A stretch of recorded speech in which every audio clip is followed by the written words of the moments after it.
años, pero con la pandemia vuelve a tomar un sentido que lo vamos a articular con lo que sucede a nivel mundial hace más de un año y medio, que es porque pone en ejemplo, ¿no? ¿Qué nos sucede? Es un texto que es de 1929, lo escribió, pero lo publicó en 1930, y uno lo lee y parece que es de hoy. Es un texto que se convirtió en clásico porque lo que tienen como característica las cosas que se toman como clásicas es que algo de lo estructural, ¿no? De lo estructural rescató Freud para poder explicar qué nos pasa a los seres humanos en la cultura, viviendo en la civilización, ¿no? Más allá de la época en la que vivamos, ¿cómo es esta relación sujeto-cultura, sujeto-sociedad, ¿no? Como que va al hueso de una explicación que la vamos a abordar, ¿no? Y que Freud la aborda, que nosotros tomamos el capítulo 3, que es el que ustedes tienen para esta clase, y que es sumamente interesante para poder entender ciertas cuestiones que nos suceden, poder comprender también la situación de pandemia a través de este texto. Y bueno, tengan en cuenta que en su momento Freud, cuando lo escribe, bueno, ya estaba enfermo de cáncer, había atravesado la Primera Guerra Mundial, ¿no? El mundo estaba tumultuoso, ¿no? Muy inestable, muchas muertes, ¿no? El hombre parecía o los hombres parecía que ponían una agresividad en esa situación a través de la Guerra Mundial. Después aparece la fiebre española, la gripe española, que es la pandemia anterior a esta, ¿no? Hace 100 años sucedió otra pandemia, que es la gripe española, que no fue española, fue de Estados Unidos, pero bueno, se la llamó así, española, y que mató 50 millones de habitantes, o sea, más que la Primera Guerra. Después de eso, encima, viene la Segunda Guerra Mundial en el 1939, o sea, y estaba Hitler. Él muere antes de que asuma Hitler, pero Hitler ya estaba actuando, ya estaba operando, y él está en esa situación observando todo lo que pasa en su mundo, en su sociedad, y algo de esto seguramente repercutió para un escrito tan social, tan filosófico, tan inteligente, ¿no?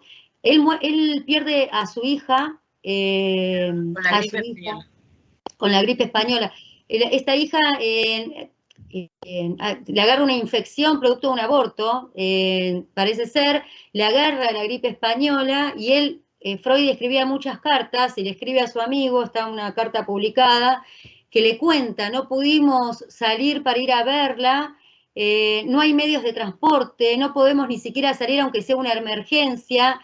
Se enteran que muere 2 días después de que haya muerto, en su funeral no pueden estar presentes. Imagínense, o sea, vivían algo muy similar a lo que nos tocó vivir a nosotros 2020, ¿no? Muchas personas atravesadas por algo similar, impensado, ¿no? Después fallece un nieto, o sea, tuvo varias situaciones de este estilo, Freud, en su vida, y algo de esto seguramente que repercutió en la posibilidad de pensar, ¿no? Más allá de su vida, a la sociedad en sí misma, ¿no? ¿Te parece, Caro, que pongamos el videito de Feynman? Perfecto. Vamos a introducir el texto con... Una vez más recurrimos al canal Encuentro, que nos parece brillante. José Pablo Feynman es un filósofo contemporáneo, brillante también, que ha tenido como una especie de un programa así, donde hablaba de filosofía, de la misma manera que ahora, de una manera mucho más divertida, Stan River está dando clases de filosofía por todos lados, y otro brillante, pero bueno, José Pablo Feynman también. Y hace 5 minutitos son, o sea, es una partecita de uno de los programas de él, donde habla de por qué el malestar en la cultura. Y nos pareció interesante compartirlo. Un segundito que ya lo pongo, ¿eh? Sí. Ustedes fíjense, ¿no? Que nosotros nos cansamos de escuchar, ¿cómo puede ser? Estoy encerrado, me pasa, quiero ir a ver a fulano, o hacer tal cosa o tal otra, o o todo lo que uno escuchaba el año pasado, y hubo sujetos, porque en esto Freud no fue el único, que venían de pasar, digamos, que en su vida, que en términos de la humanidad es un ratito, atravesaron por una Primera Guerra Mundial que fue tremenda y donde murieron millones y millones de personas.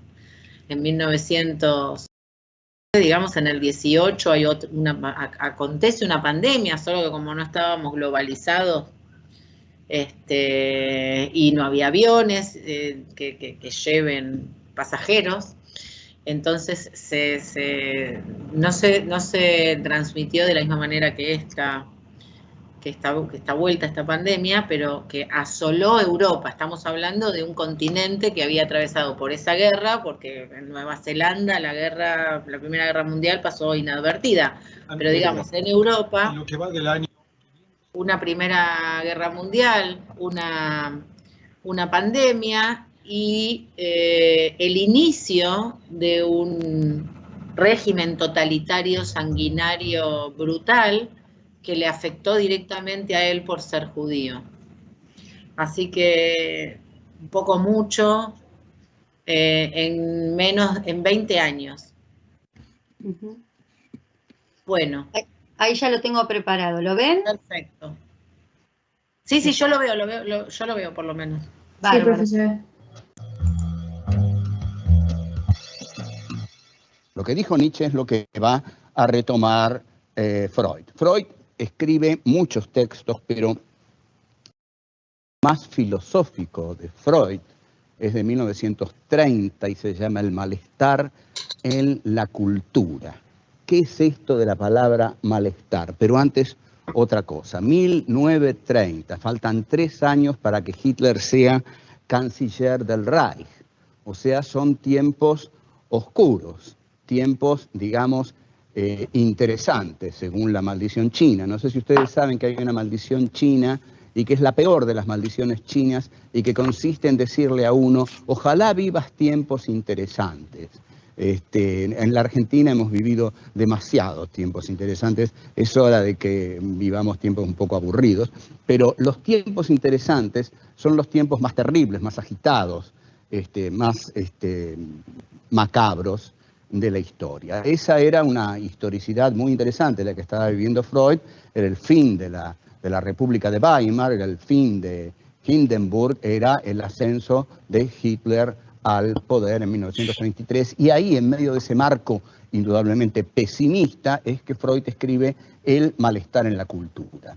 Y este malestar es el siguiente: la cultura, para poder realizarse, tiene que sofocar los instintos primarios, primitivos, esenciales del hombre. Los instintos que naturalmente surgen del hombre, la sociedad los tiene que sofocar, los tiene que maniatar para poder construir la cultura. Entonces, la cultura vive en perpetuo malestar, va a decir Freud, porque la condición de posibilidad de que exista una cultura es que los hombres sofoquen, aten, sujeten sus instintos más primarios, aquellos que harían de ellos precisamente las bestias feroces, las aves de rapiña que Nietzsche tanto admiraba. Para el hombre de la cultura que describe Freud, el dionisismo nietzscheano está sujetado, atado, sofocado. Usted no va a ir a ningún festín dionisíaco. Usted se queda en su casa, va a trabajar, y esto es la cultura se hace así. Entonces, la cultura, dice Freud, se basa en la represión. Todos tenemos que reprimir nuestros instintos para que la cultura pueda realizarse. Se basa en el sofocamiento y hay un instinto que sobre todo es el que va a decir Freud, es el que hay que reprimir, y es el instinto sexual. El instinto sexual es el instinto fundamental que el hombre tiene que reprimir. Ahora bien, todo esto no es algo que no tenga consecuencias. Reprimir todo esto genera la neurosis. O sea, el hombre de la cultura es un neurótico, porque ha reprimido en él sus instintos fundamentales y sobre todo el principal de ellos, el instinto sexual. Marx y Freud y Nietzsche van a ser los que más van a cuestionar ese cogito cartesiano que vimos al comienzo de nuestros encuentros. Porque ustedes observen que Freud aquí va a decir, ¿qué cogito cartesiano? ¿De qué pensamiento me está hablando Descartes? Si lo que yo veo es que ese pensamiento hecho razón y hecho sociedad burguesa, lo que hace es maniatar a los hombres hasta sofocar y eliminar en ellos sus instintos primarios, los más ricos, los que harían de ellos seres plenos, vitales, saludables, entregados a la gloria de la vida. Por el contrario, están sometidos al malestar de la cultura, a la vida gris de la cultura. Es decir, matan en ellos lo más exaltado, primario y valioso que podrían tener. Si los hombres, librados a sus propios instintos, se matan entre sí, hay que imponerles la cultura para que puedan vivir juntos. Pero al vivir juntos significa este sofocamiento de sus instintos. Tanto si estás pensando en hacerte emprendedor, como si ya lo Como eres, si no. pero quieres. Momento patrocinado. Sí, como si no, pues sofoca tus instintos. Bueno, no es tan preciso el lenguaje de autor Feynman en este sentido. Cuando dice instinto, entendamos que es pulsión, ¿no? De lo que habla. Dice reprimir, sofocar, bueno, es la renuncia, ¿no? A estas pulsiones, porque acá lo que explica Feynman es lo que a la conclusión que llega Freud, ¿no? En realidad, que es vivir en cultura significa la renuncia de las pulsiones. O sea, que la cultura, vivir en cultura estructuralmente, lo primero que produce es ese malestar. El malestar en la cultura tiene que ver con lo estructural. Siempre que estemos en cultura va a haber algo de malestar que aparece, que no tiene que ver con lo situacional, sino con la estructura en sí misma del sujeto, ¿no? O sea, es inherente al sujeto. Ahora, no entendamos cultura como, porque acá va a decir, al final la culpa de todo la tiene la cultura, no vivamos en cultura. No, la cultura existe porque si no morimos. Claro, no podemos esto no es lo vivir que en dice, cultura. matan, cuando dice el cogito cartesiano, que es pienso, luego existo, ¿no? Como si todo fuera precisamente, lo que se cuestiona es que todo sea racional, ¿no? El pienso en el sentido de lo racional. Y entonces ahí es, bueno, esto es cuestionado por otros filósofos, etcétera, no nos vamos a meter en eso, pero sí, en un momento Feynman dice, porque matan lo más valioso. Imaginemos en ese caso, cuando él dice lo más valioso, ese hombre abstracto que decimos que no existe. Ese hombre que sale a la calle o que sale a la naturaleza, porque no hay calle, si hay calle hay cultura, ¿no? Que sale a la naturaleza, que tiene ganas de rascarse el pie en el momento del día que sea, que tiene ganas de comer tal cosa y va y saca tal cosa y la come, que tiene ganas de tener sexo con fulano y lo hace, o sea, inexistente, y que todo se le permite, y que tiene ganas de crear y crea cosas maravillosas, ¿no? Supongamos, en ese sentido de valioso, hace lo que quiere, es pleno y feliz. Igual es un absoluto abstracto, porque es incomprobable. Entonces es imaginar que un sujeto que satisface por completo sus pulsiones sería un hombre, entre comillas, libre. No existe. Porque, entre otras cosas, la libertad en términos absolutos es otra falacia, es un hipotético caso. ¿Sí? Siempre restringimos. Necesitamos que tengamos un orden social para andar, para no matarnos entre nosotros porque yo quería lo mismo. ¿Sí? Esto es lo que, entonces, en ese caso, sí, se sofocan las pulsiones, como dices, se mata lo más valioso, pues lo anoté, se mata lo más valioso en pos de lo colectivo, de lo comunitario, de vivir con los otros y de crecer con los otros y de tener progreso, por lo menos entre comillas, con los otros, digamos, ¿no? Porque necesitamos vivir con otro, entonces listo. Esto se ve muy claramente en la convivencia. Si yo quiero convivir con alguien, o se ve en la convivencia cuando yo quiero convivir con alguien o conviviendo con mis padres. Yo no puedo hacer lo que quiero. Y uno lo toma como, bueno, porque es la casa de mis viejos. Pero no se trata de que es la casa de mis viejos, se trata de que es la convivencia con otro. Y entonces no se puede hacer absolutamente lo que queremos. Después los que pasan por la instancia de vivir solos, se dan cuenta que igual, aunque estés solo, no puedes hacer lo que quieras. Pero eso es otra historia. Pero sí es cierto que tenés que renunciar a algo, que tenés que hacer concesiones. Desde lo más chiquito que se les ocurra, y espero que acá pongan ejemplos ustedes, porque deben tener de lo cotidiano, sea viviendo con los viejos, sea viviendo solos o sea viviendo con cualquier otro. Tienen ejemplos de cuántas concesiones, cuánto tienen que decir, bueno, está bien, esto me gustaría a mí, pero al otro no le va ni a palos, así que no lo hago, o al revés, ¿no? Porque es la convivencia con los otros en estos años. Para salir a la calle, yo no me puedo subir a cualquier auto.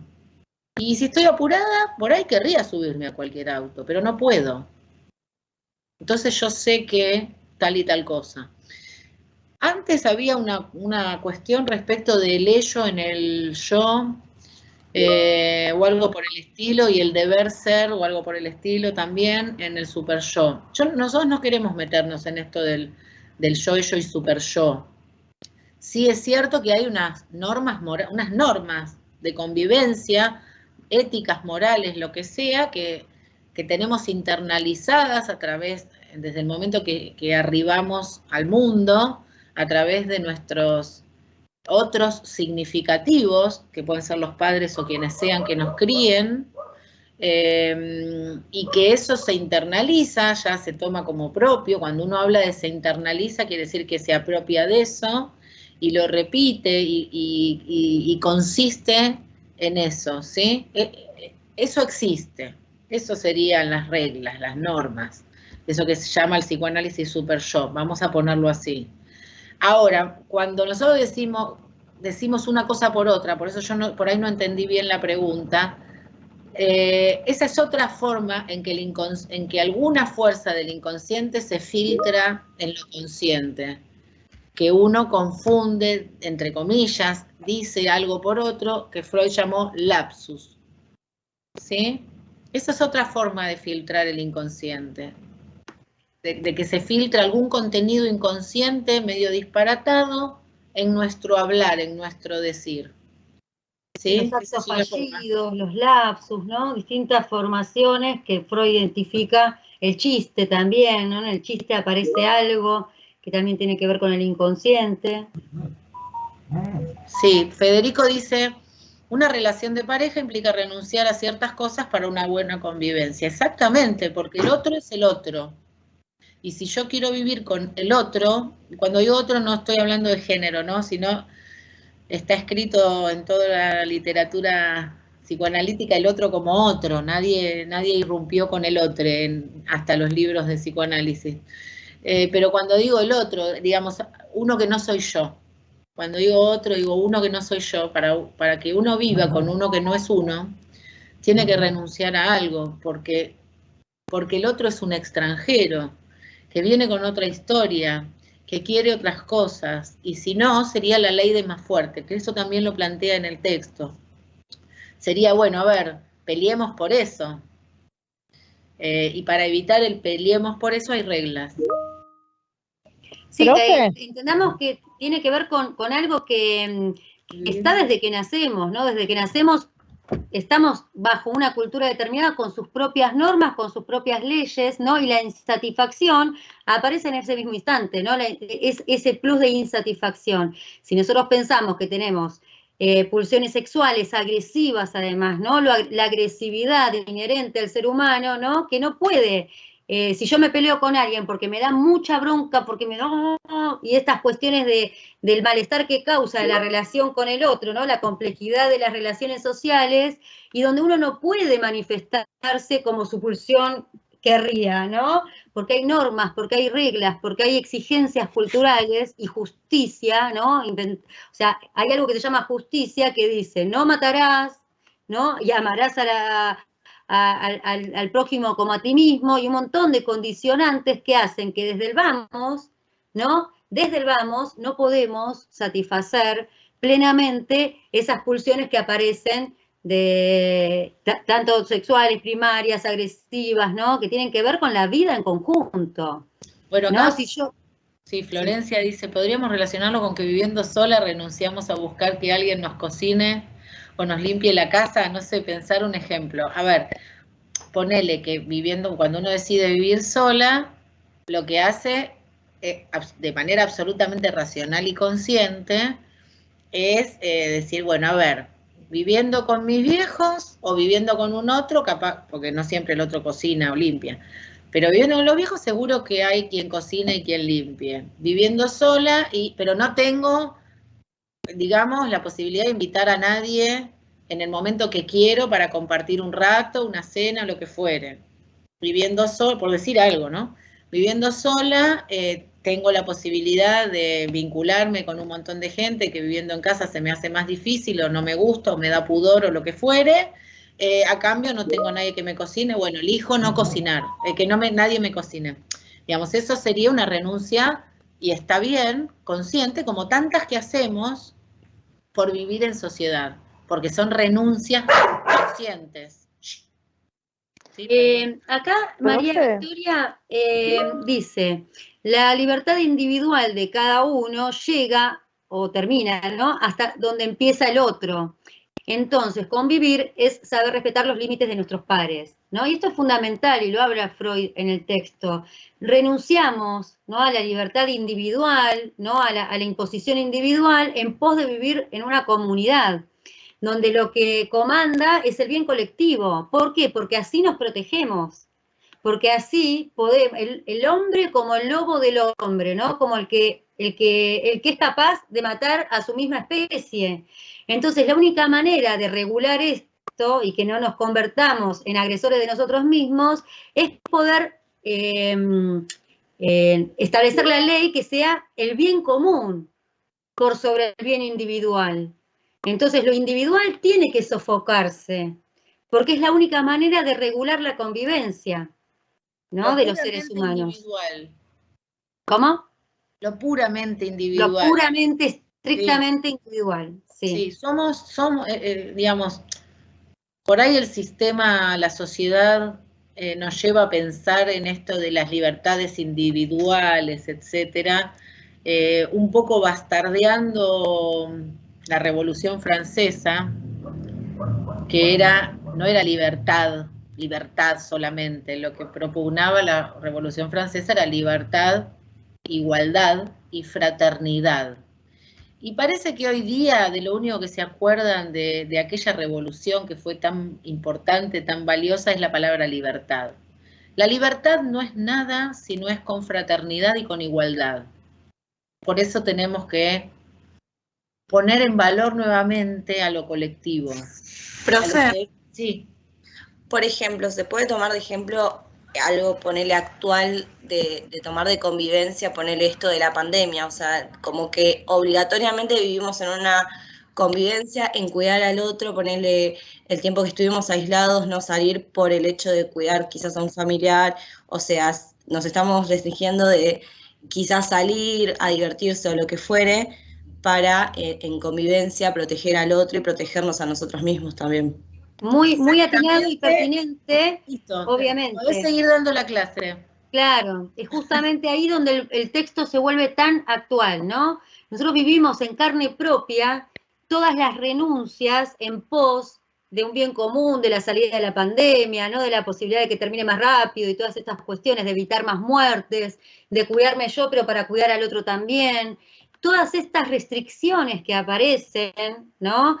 Que tienen que ver con Argentina, pero también con todo el mundo, que es la manera en que encontraron todos los países de poder, o sea, aliviar un poco toda esta situación que se presentó repentinamente y para lo cual no había un librito, ¿no?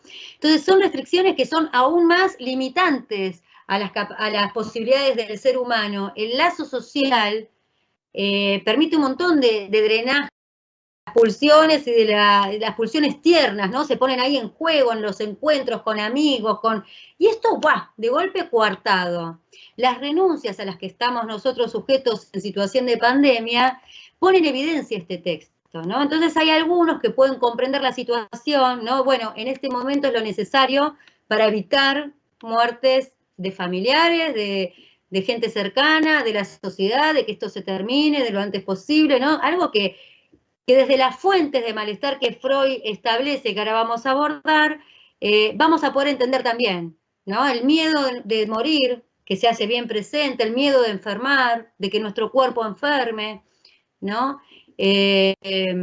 Pone en evidencia el texto en sí mismo, ¿no? Y esta cuestión de que el bien común es el que debe priorizarse para la mejor salida de esta situación, ¿no? Porque por más de que yo tenga ganas de ir a bailar, de ir a, bueno, distintas situaciones que pueden presentarse como necesito ir a bailar, yo me muero si no me junto con mis amigos, ¿no? Hay cosas que son bien inherentes a la desesperación de querer hacerlo. Entonces, algo que empuja por, bueno, las fiestas clandestinas, ¿no? Que aparecen, ¿no? Tienen que ver con esto, con no poder controlar eso que empuja por satisfacerse, ¿no? Y que realmente perjudica en una situación de pandemia, ¿no? Porque los contagios se desparraman mucho más rápidamente, ¿no? Y todas estas cuestiones. Entonces, cómo el ser humano todo el tiempo está en este interjuego de sofocación de sus pulsiones en pos de colaborar a que algo del bien común aparezca, ¿no?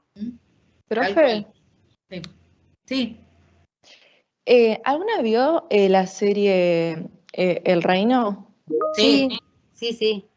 Bueno, yo lo comparé con eso y con el discurso que hace Peretti sobre el amor que tiene él a los niños. Bueno, entendemos que está mal todo lo que él hace, ¿no? Pero a mí me llamó una parte muy importante que la escribí, la quiero leer. Dale. Que él dice, sentir amor incondicional es pecado, lo que yo siento es amor, dice. El mundo me juzga según sus reglas y yo me tengo que someter a ese juego. Entonces me tengo que contener. Y al final dice, ¿debo obedecer al mundo o a mis pasiones o el amor de Dios?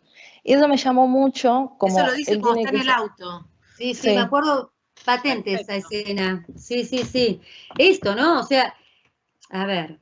Es muy difícil, es muy fuerte lo que plantea, absolutamente. Sí, me encantó y justo había terminado de leer los textos y vi el capítulo ese y dije, como que se une todo ahí. Sí, puede hacer lo que quiere, puede hacer según sus pulsiones, en términos del texto. Puede hacer sus pulsiones, puede seguir absolutamente, y cuando uno dice absolutamente ya sabe que algo no está bien. Claro. Esto ténganlo grabado, ¿no? Como decir siempre, como decir nunca. Los absolutos son... Pero acá es más complejo, ¿no? Porque justamente la pulsión que intenta satisfacer Peretti es la relación sexual con un menor. Está bien, ¿no? Pero es inconveniente, no pongamos el tema moral ahí, sino... No, es moral, claro. Es moral. Y no se puede. Así que tiene que sofocar. Tiene que sofocar, porque realmente causa un daño. ¿No? Causa un daño en la libertad de ese niño. Desde este lugar. Está bien, pero eso digo, que salgamos de que... Sí, pero eso es obvio. Es como que... ¿no? Pero digo, es así, él está queriendo, su pulsión lo lleva a hacer algo que no puede, que no debe, que puede, pero que no debe hacer. La tiene que sofocar. Sí, si mientras quiera vivir en sociedad, la tiene que sofocar. Mientras quiera seguir en el lugar donde él quiere estar, evidentemente, que es arriba de un púlpito y rodeado de gente, la tiene que sofocar. De lo contrario, tiene que estar solo. Y si estuviera solo, en ese hombre abstracto del que hablamos, seguramente tampoco habría niños para que satisfacer su pulsión. O es inevitablemente, digamos, va al sofoco eso, ¿sí? Pero es brillante eso que trajiste porque es un discurso que a nosotros nos ha hecho pensar, pero entonces uno podría pensar es un psicótico o un perverso. Ahí ni siquiera se trata de un neurótico como cualquiera de nosotros, ¿no? Además por cómo lo pone en palabras, es brillante, es un discurso teórico. Sí. Sí. Gracias. Porque, bueno, esto no va a la estructura, ¿no? Porque algo que está presente en el neurótico es la culpa, ¿no? Y acá pareciera que no la hay, ¿no? Entonces ahí uno evidencia distintas estructuras. Él no internalizó, parece, las reglas. Claro. Cuando digo internalizar, que después también lo vamos a ver este término, es no se apropió y no las hizo suyas, esas reglas. Porque él cuando habla, como muy bien leíste, las dice como esas reglas son del mundo, son de un otro, son de un ajeno, no son de él. Tengo que seguir las reglas del mundo, de eso que está afuera, ¿no? Nosotros decimos son las reglas para todos en general.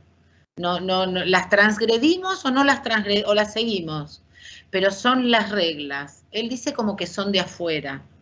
Y lo suyo propio es la pulsión. Porque él, como al final dice que el mundo no está preparado para su tipo de amor, y ahí te das cuenta que él no está dentro del mundo, está mirando el mundo. Es como muy bueno. Exacto, él no tiene internalizado nada de lo que tiene que ver con ese paraguas de la ley que debería ser, por eso traje a cuento lo de la Revolución Francesa, porque ¿qué nos jode de las fiestas clandestinas? Que hay libertad, que el tipo se tomó la libertad de hacerla, pero se perdió de vista la igualdad y fraternidad. Digo, ¿qué es esto de pensar en el otro? Profe, ¿no? ¿Se puede tomar lo de las reglas como también parte de la moralidad? Porque creo que quizás hay gente que no lo toma como, bueno, es una regla porque todos lo hacen, yo también, sino como decir, no, bueno, esto está mal, entonces no lo voy a hacer. Eso es internalizarlo, eso es entender, apropiarse. Ese deber ser que nos guía, ¿no? Como la situación ideal de cómo debo comportarme, está internalizado, ¿no? Tiene que ver con lo que uno porta, ¿no? Entonces cuando uno siente que no está ajustado a esa exigencia o a esa norma, se siente culpable, ¿no? La conciencia de culpa, el autocastigo, se expresa de diferentes maneras, distintos en el caso de Peretti en esa escena o en ese rol. No hay nada que esto se haya como internalizado. No es, o sea, la cultura se internaliza y la llevamos todos más allá de que nos vea o no nos vea esa cultura, ¿no? O sea, la tenemos nosotros. Es la conciencia. Y reproducimos esa vigilancia que tenemos, que digamos que baja desde arriba, pero que nosotros la hacemos horizontal, o sea, che, está cruzando mal la calle, che, está pisando el césped, le está gritando a un nene, digamos, reglas que nosotros tenemos de la ética y de la normatividad en general, ¿no? Porque no cruzar el semáforo tiene que ver con la ética, ¿no? Con el semáforo en rojo. Entonces, todas ese conjunto de reglas que hacen a que el auto sepa si tiene que parar o no, el peatón sepa si tiene que cruzar o no, porque si no nadie sabría, digamos, en el caos, en el desorden, en situaciones de, por eso se dice anómicas, sin norma, anomia quiere decir sin norma, en esas situaciones es muy complicado vivir.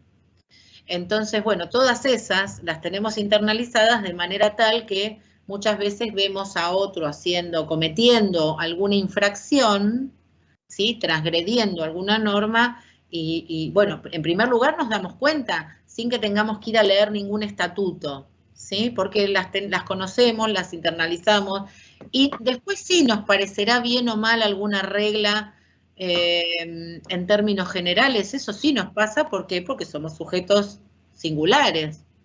Entonces sí, la verdad que no me parece bien que reglas, no sé, de contabilidad, de la AFIP, de no sé, de un montón, o de lo que a cada uno se le ocurra, porque estaría bueno que esto lo sigamos pensando entre todos, porque son ejemplos muy de la diaria.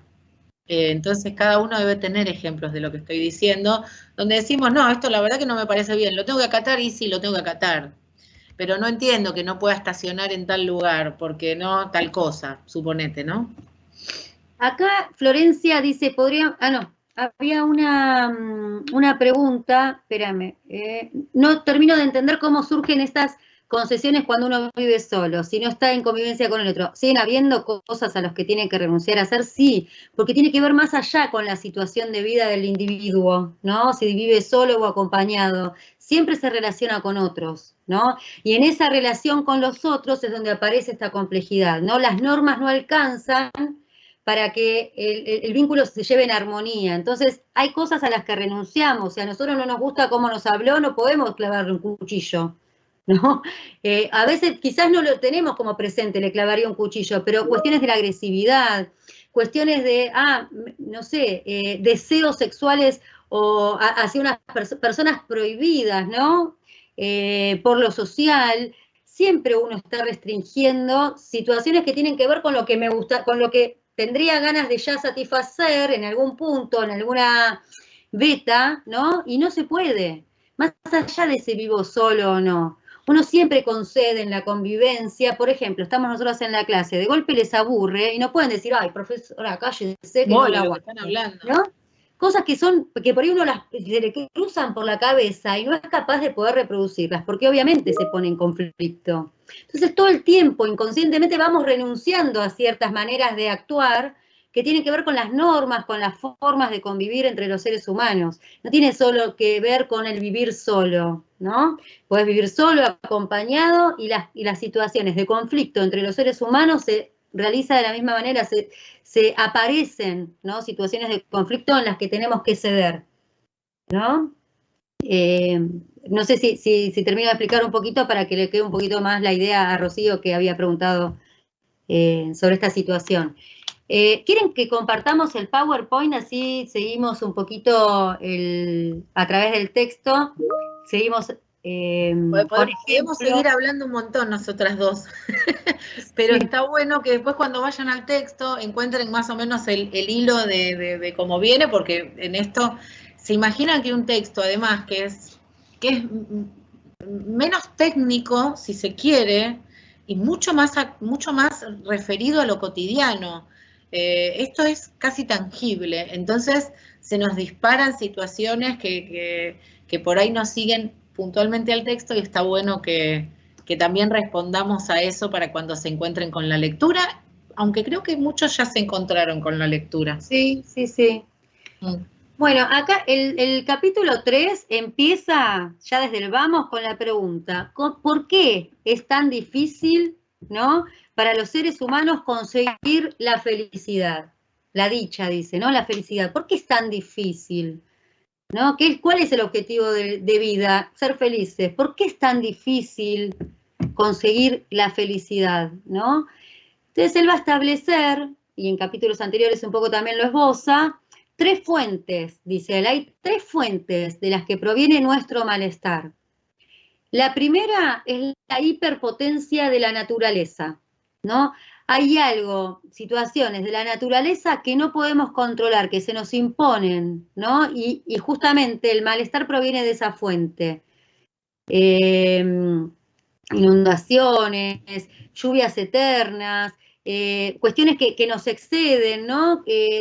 Tornados, ¿no? Y sin ir tan a lo drástico de la potencia de la naturaleza es algo que, si bien el hombre aprendió a controlar, donde había un río que hacía de la suya, se puso un dique, ¿no? Hay un montón de cuestiones que el hombre empezó a ponerle diques a las cuestiones de la naturaleza que son fuente primera de malestar, ¿no? Otra de las fuentes es la fragilidad de nuestro cuerpo. Y esto hay que entenderlo desde las 2 vetas que tiene la fragilidad de nuestro cuerpo. No solamente que somos la única especie que sabe que muere, ¿no? Uno sabe que su vida es finita, que se acaba, que es vulnerable, que cualquier cosa que algo nos puede matar, ¿no? Sino también el deterioro del cuerpo, ¿no? Uno se enferma, uno se achaca, uno pierde algún tipo de funciones como la vista, donde empeora respecto de la visión o el oído, la escucha, ¿no? Ciertas cuestiones que el hombre igualmente fue poniéndole esos parchecitos, ¿no? Si vos no ves bien, te pongo un anteojo, si vos no escuchás bien, un audífono, si vos te se te quebró una pata, te pongo un yeso, ¿no? Una pierna. O te pongo un coso de titanio. Claro, el hombre encontró maneras de hacerse con esto, de hacer algo con esto, ¿no? Pero es algo que todo el tiempo se impone. La fragilidad de nuestro cuerpo está presente para nosotros, ¿no? Y ustedes se van a encontrar en el consultorio con esta angustia, ¿no? Con este malestar, ¿no? Donde las mujeres piden operaciones porque tienen un montón de arrugas y no pueden verse en el paso de la vejez donde aparecen, ¿no? Entonces ahora hay una compulsión de comprarse las cremas, de usar el serum, del no sé cuánto, qué sé yo, porque la arruga es igual a vejez y vejez no es algo a lo que hay que llegar, ¿no? Queremos cuerpos jóvenes hasta que nos morimos, ¿no? Esta imposición que es cultural y que de verdad genera mucho malestar, ¿no? Cuerpos perfectos, belleza como ideal, son ideales culturales, donde uno está sujeto a esos ideales, a esas exigencias, y producen malestar, porque más allá del cuerpo ideal, hay un cuerpo real, ¿no? Y hay un paso del tiempo que impone sus achaques, y la cultura no permite drenarlos, aceptarlos, ¿no? Quererlos, ¿no?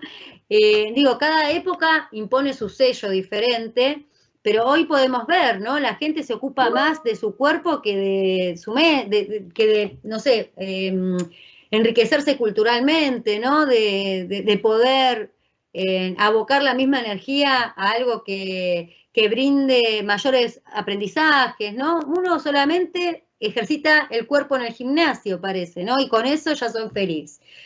Hay una imposición, ¿no? Respecto hoy, digo, ¿no? Como cultura, de que si no tenés un buen cuerpo, quedaste afuera, ¿no?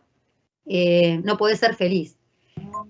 Y la tercera fuente es la insuficiencia de las normas. No son suficientes las normas que regulan los vínculos recíprocos, ¿no? Entre los hombres, en la familia, el Estado y la sociedad. Pareciera como que los vínculos y las normas que los rigen siempre quedan insuficientes, ¿no? No terminan de haber esa cantidad de normas, ¿no? Las normas suficientes como para que los vínculos no entren en conflicto, ¿no? No son suficientes para las buenas convivencias. Ahí está. Y esto lo acabamos de ver. ¿Por qué no son suficientes? Porque nosotros no somos seres absolutamente racionales. Si fuéramos seres absolutamente racionales, bueno, esto no se puede y esto no se puede. Listo. Esto no debo y esto no debo. Esto no tengo que comer y esto no tengo que comer. Digo, en cuanto a la norma, enfermarse y traer problemas al otro, si encadeno con los vínculos. Pero esto no se puede. Y la verdad es que no, esto no se puede siempre, nunca pasa solamente por el lugar de la racionalidad. Siempre hay algo de la pulsión en juego, por lo tanto, si hablo de pulsión, siempre hay algo de lo inconsciente. Entonces siempre son insuficientes las normas. Siempre queremos algo distinto, siempre nos parece que sobre algo, ¿no? No sobre todo, ojo. Bueno, me fui, pero bueno, relacionado a la pandemia. Pero me gustaría que, claro, que a ver si ustedes se les ocurren cosas con estas tres fuentes, a ver qué ejemplos o no sé, o lo que sea. Hagamos asociación libre, ahora que con estas tres fuentes de malestar, ¿no? Que plantea Freud.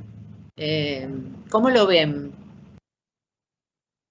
Y con la hiperpotencia podemos relacionar justamente cómo tiene que responder el mundo ante COVID, que es una pandemia mundial y que afectó a todo el mundo y no la podemos controlar, pese a que tomemos medidas y eso. La fragilidad de nuestros cuerpos, que tengamos que cuidarnos, usar los barbijos, tomar distancia social y todo ese tipo de medidas que serían como para protegernos. Y la insuficiencia de normas, capaz que podría ser que no todo el mundo llega a cumplir esas normas que necesitamos para protegernos y terminamos como afectando al otro. No sé si se relaciona ahí. Sí, muy bien, respondiste alguna más de una pregunta de parcial. Claro. Sí, es Por así. ejemplo, vieron que, por ejemplo, estaba esta discusión de los no vacunados, los que deciden no vacunarse, y por ejemplo salieron actores famosos a decir yo no me junto más con gente que no se quiere vacunar. Producen un conflicto con los otros. ¿Por qué? Porque no hay una ley, por ejemplo, en este momento, que regule la obligatoriedad de la vacuna, por ejemplo, ¿no? Entonces hay normas que en su momento parecieran faltar y lo que produce es conflicto, ¿no? Yo no me voy a juntar con alguien que no se quiere vacunar. Yo no me voy a juntar con él, ¿no? Y estas cuestiones de a quién se le pone el límite, ¿no? ¿Quiénes tienen? Entonces hay un montón de normas que tienen que aparecer en este momento de pandemia, estoy pensando, ¿no? Nuevas que regulen mejor los vínculos para que nosotros no seamos los policías de los otros, ¿no? Para que nosotros no nos expongamos a un conflicto con un amigo, con un familiar, ¿no? Entonces, cómo las normas siempre terminan por ser insuficientes, ¿no? Para poner en expresión eso que nos pasa, ¿no? En este caso con la pandemia y con el cuidado. Yo soy re responsable, no salí en toda la cuarentena, y veo que el otro hizo lo que quiso, ¿no? ¿Quién regula ese malestar que genera? ¿No? Que genera que unos sí porque quiso y otros no porque entendimos que había que cuidarnos, ¿no? Entonces esto todo el tiempo aparece. Profe, Sí. una pregunta, o sea, como que yo me lo puse a pensar esto de que las normas siempre son insuficientes y es como que siento que siempre va a ser así. O sea, nunca va a haber normas para todo. O sea, es lo mismo, lo pienso en mi casa. Nunca va a haber las normas perfectas y exactas para que nos llevemos siempre bien, porque mi estado anímico no es igual todos los días y el estado anímico de los otros no es igual todos los días. Exacto. O sea, siempre va a haber una insuficiencia de normas.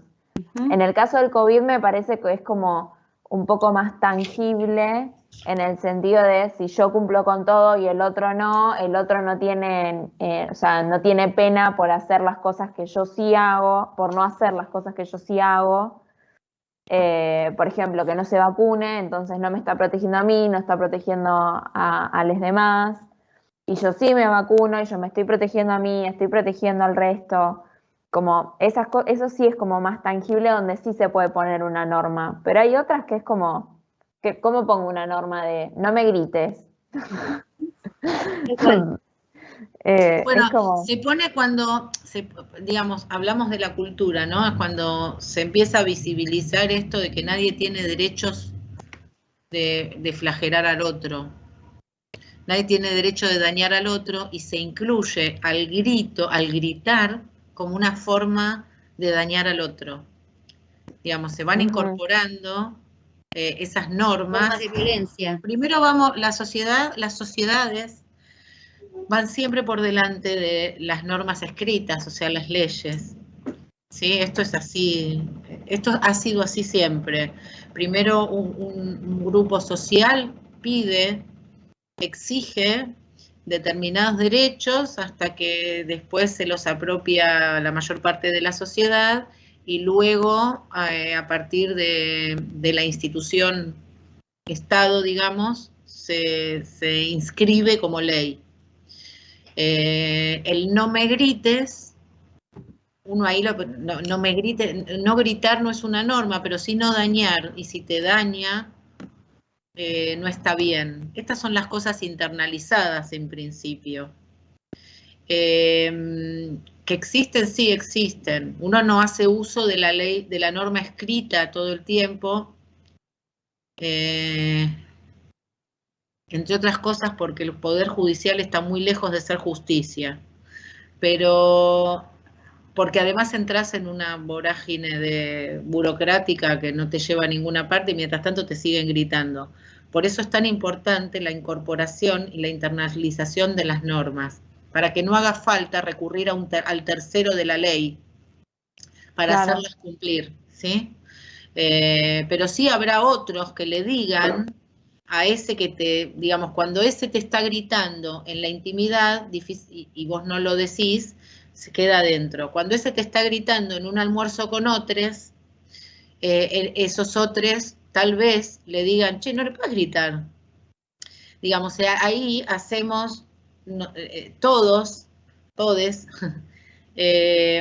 como representantes de la ley, de la norma, digamos, Claro. ¿sí? Por eso es tan importante lo comunitario.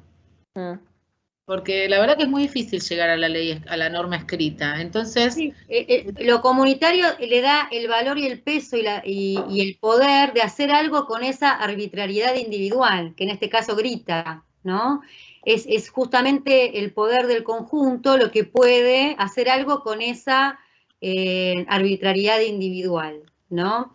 Ahí sí. Es donde Freud dice, Alguien no había tenemos... dicho hace un rato si la libertad, digamos, no me acuerdo la formulación porque se me pasa del chat, pero la libertad o libertinaje. Yo te pregunté a quien sea que haya hecho esa pregunta, ¿qué queréis decir con libertinaje? Porque ha sido un término muy inapropiado finalmente, ¿no? Esto de, si uno quiere hacer, yo quiero hacer lo que quiero hacer porque tengo libertad y tengo derecho, vivo en una sociedad. No, si vivís en una sociedad, tus derechos no son plenos, digamos, tus derechos no son absolutos de hacer lo que quieras.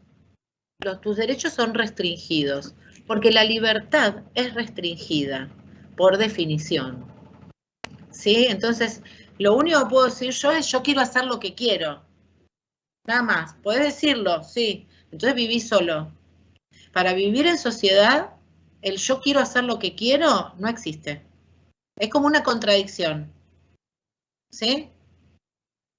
En esencia. Que es difícil a veces, porque esto lo escuchamos a diario. Y hay que decirle, che, pará, sos un ignorante si querés hacer lo que querés hacer. No leíste nada, no te enseñaron nada, no internalizaste nada. ¿Qué te pasa? No existe el yo hago lo que quiero. Yo hago lo que quiero es de a ratos, en partes, en retacitos, en pinceladas. Recuerden eso siempre, de que sí, libertad, sí, pero con igualdad y fraternidad. Recuerden eso porque es como la clave. No sé quién el año pasado, en una charla sobre filosofía, trajo a cuento eso y precisamente vino a partir de la pandemia, donde parece que se ha jugado tanto esto de nos quitan libertad. Sí, te quito la libertad individual, porque por encima de la libertad individual está la libertad de la comunidad, como comunidad. Sí, es un plus de renuncia que se impone en esta época en pos de un bien mayor, que es salir de este lugar en el que estamos de pandemia, salir de esta situación de pandemia. Hay renuncias que son inherentes todo el tiempo, no nos damos cuenta, pero todo el tiempo renunciamos, hay una renuncia pulsional. Pero la pandemia puso en evidencia una exigencia de mayor renuncia, ¿no? Entonces, en este punto, poder entender que se necesita en pos de un bien común, porque si no, no salimos más, porque si no, las muertes se multiplican, porque si no, todas las complejidades que se vienen, si no. Pero igualmente, ¿cómo aparecen? Igualmente todo el tiempo estos reclamos, ¿no? Están coartando mi libertad, el autoritarismo de ¿no? Y uno, si no puede entender o comprender, más que entender, que vivimos en sociedad. Y en ese sentido, el mejor acto es el que me cuida, pero cuida al otro, ¿no? Porque si no, aparece una violencia, ¿no? En los lazos, que acrecienta este malestar en la cultura que ya viene dado inherentemente al hombre por vivir en sociedad. Acrecienta este malestar, produce mayores violencias, produce mayores muertes, ¿no? Produce mayor malestar. En especial esta enfermedad, como cualquier enfermedad de contagio, puso en evidencia esto de nadie se salva solo, digamos, ¿no? Si de pronto uno dice, bueno, yo me quiero enfermar, a mí no me importa tener diabetes. Yo voy a comer lo que quiera y a mí no me interesa. Pues perfecto. Yo en lo personal, ¿no? Esto es personal. ¿Tenés muchas ganas? Hacelo. Porque no afectás a nadie, o en tal caso te lo cuestionarán tus afectos más cercanos o no. Pero en este caso, en que además cuidarte vos tiene que ver con cuidar al otro, y cuidar al otro tiene que ver con cuidarte vos, se puso en evidencia lo que significa los vínculos para ser un ser social. Profe, ¿puedo dar un ejemplo? Sí. Genial. Por ejemplo, aquel que está en la calle y dice, sí, cruzo el semáforo en rojo, va con el auto porque estoy apurado y hago lo que quiero. Ahí se está olvidando totalmente que está inmerso en una sociedad donde no es lo que quiero, es que tenía que frenar ante el semáforo en rojo. Y por más que quisiera cruzarlo porque tenía su excusa de estar apurado o su motivo de estar apurado, hay normas que respetar.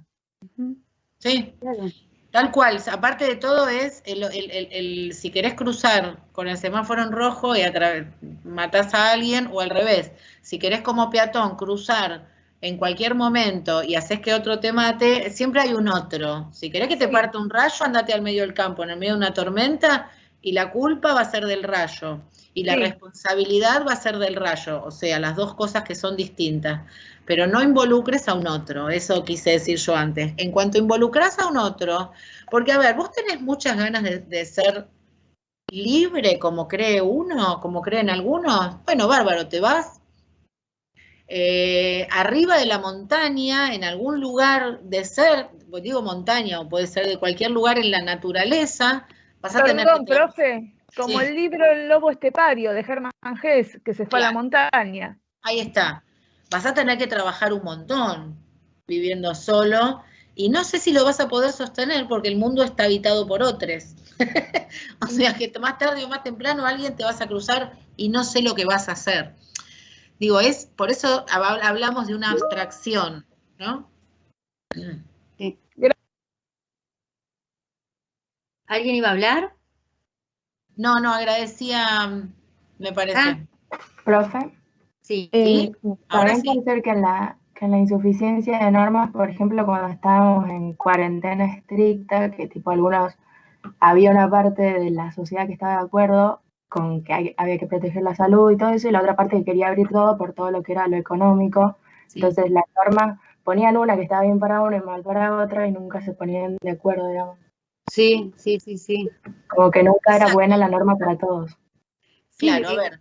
Vivimos en una cultura donde lo económico siempre tiene el privilegio, ¿no? O donde se privilegia lo económico y el mercado por sobre todo lo demás, ¿no? Vivimos en una sociedad capitalista donde la producción no puede frenar, ¿no? Entonces... Perdón, Lore, seguí. No, y en este sentido, ¿no? Obviamente que hay gente, ¿no? Con ideología más de un mercado que es necesario para que la gente se desarrolle, ¿no? Pensando desde el lugar de esta gente, donde realmente su intención es que el mercado no frene, que la economía no frene, y por otro lado está la otra postura donde dice, pero sin salud no se puede trabajar. No hay algo que avasalla la cuestión del mercado y la economía, porque si me enfermo, ¿cómo trabajo? ¿No? Porque muerto no trabajar. Se pusieron en juego distintos intereses, ¿no? Obviamente vivimos y los vimos enfrentarse en conflicto, ¿no? Sí, acá cada uno reflexionará. Volví a la plaquita anterior, a la diapo anterior. Pensemos estas tres fuentes en la misma dirección. ¿Qué nos perturba? ¿Qué trae malestar? La hiperpotencia de la naturaleza. Trae malestar, darnos cuenta de que el tornado, por más de que existen un montón de dispositivos que anuncian que viene el tornado, siempre hay daño. O sea, no podemos frenarlo, por más que lo podamos prever. O el virus, ¿no? El virus lo podemos parar. O el virus, en este caso. Llegó un virus que es un producto de la naturaleza, con el cual no podemos, en principio estábamos a ciegas, no sabíamos qué hacer con este virus, ¿no? No sabíamos cómo actuaba, qué dañaba, cuáles eran las consecuencias, totalmente a ciegas, ¿no? Sin saber cómo frenar los contagios, cómo era el contagio del virus, si llegaba a la superficie, si se contagiaba por el aire, ¿no? Si el barbijo era útil o no era necesario, ¿no? Pensemos en los primeros momentos de pandemia. Era a ciegas, era empezar a ver qué este virus tiene y cómo frenarlo, cómo mitigar la potencia de este virus que venía a matarnos a todos, ¿no? A todo el mundo, además. ¿Cómo frenarlo? Por eso, volviendo a esto, ¿qué nos trae malestar? ¿Qué nos perturba? La hiperpotencia de la naturaleza, la fragilidad de nuestro cuerpo, que seamos tan vulnerables y que seamos finitos, digamos que tengamos un límite, fecha de vencimiento, como digo yo, y la insuficiencia de las normas que regulan los vínculos.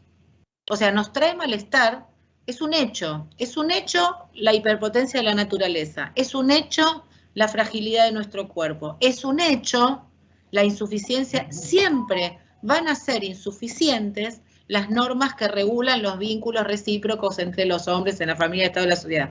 Como dijo alguna compañera, porque la verdad es que no queremos lo mismo, estamos en estados de ánimo diferentes, nos pasan cosas diferentes, nos atraviesa información diferente, nos manipulan la cabeza de manera diferente. Lo que sea, en el caso de la pandemia, lo que sea, pero siempre va a haber nos trae malestar la hiperpotencia, la fragilidad y la insuficiencia de las normas. En ese sentido es que están estas tres fuentes.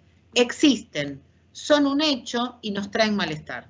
Sí, y acá en el chat preguntaron que reforcemos la cuestión de la insuficiencia de las normas que regulan los vínculos, y acá Rocío da un ejemplo que puede ser también un poco explicar esto de la insuficiencia de las normas, ¿no?